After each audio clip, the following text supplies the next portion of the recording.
তোমার অফিসের কি অবস্থা? অফিসের অবস্থা ভালোই।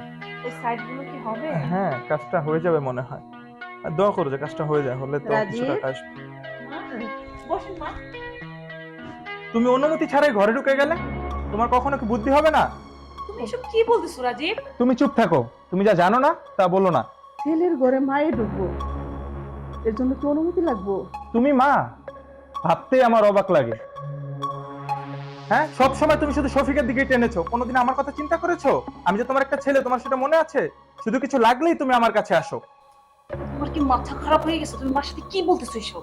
শফিককে সব সময় তুমি আগলে রেখেছো, আর কখনো কিছু লাগলেই তুমি আমার কাছে চলে আসো। আমি কামাই কয়টা টাকা, তার ভিতরে তোমার ওষুধ লাগে, এই লাগে সেই লাগে, সবকিছুর জন্য তুমি আমার কাছে চলে আসো। আমাদের কি একটা ভবিষ্যৎ নেই? আমাদের ভবিষ্যতের কথা তুমি চিন্তা করবে না? কি বলতেছিস এসব? আমি তো তোকে দুই বাইরে কোনো সময় আলাদা চোখে দেখি নাই। এক চোখেও কখনো দেখোনি মা? তুমি না আসলে পাগল হয়ে গেছো। মা, ওর কথাই কিছু মনে করবেন না। আপনার কি লাগবে আপনি আমাকে বলুন।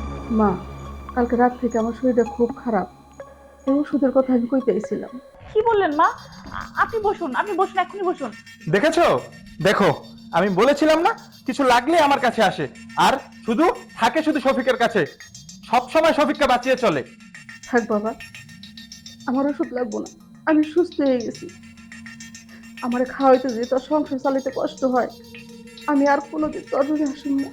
আমি যাই বাবা, না আসাই ভালো। আমি যাই। মা, মা কি শোনো? তুমি এটা কি করলে? মার সাথে তুমি এই ব্যবহারটা করতে পারলে? কি করব? কখনো সে আমার কথা ভেবেছে? তুমি না আসলে একটা সিক।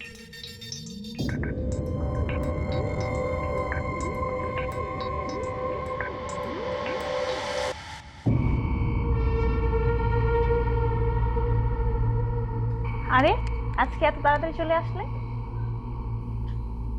কি ব্যাপার? তোমার কেমন লাগছে কেন? আর বলো না তো, অফিসের স্যারের সাথে আজকে একটা ঝামেলা হলো। স্যারের সাথে ঝামেলা? আমার যে সাইটগুলো ছিল না, ওগুলো আমার কলিগকে দিয়ে দিয়েছে। তাতে মন খারাপের কি আছে? তো মন খারাপ হবে না? এখন তো তুমি আর রিল্যাক্স হলা, তোমার কাজের চাপ কমলো। আরে, ওই সাইট থেকে যে ইনকাম গুলো আসতো ওগুলো তো এখন আর আসবে না। এটা তো হওয়ারই ছিল। মানে?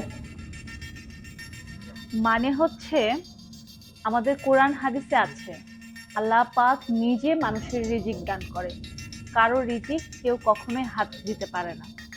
আর তুমি কি ভাবলে মা যদি আমাদের এখানে থাকে তাহলে মার দায়িত্ব নিতে হবে, মার ঔষধ খরচ আছে, মার চলাচলের খরচ আছে, সমস্ত দায়িত্ব তোমাকেই নিতে হবে।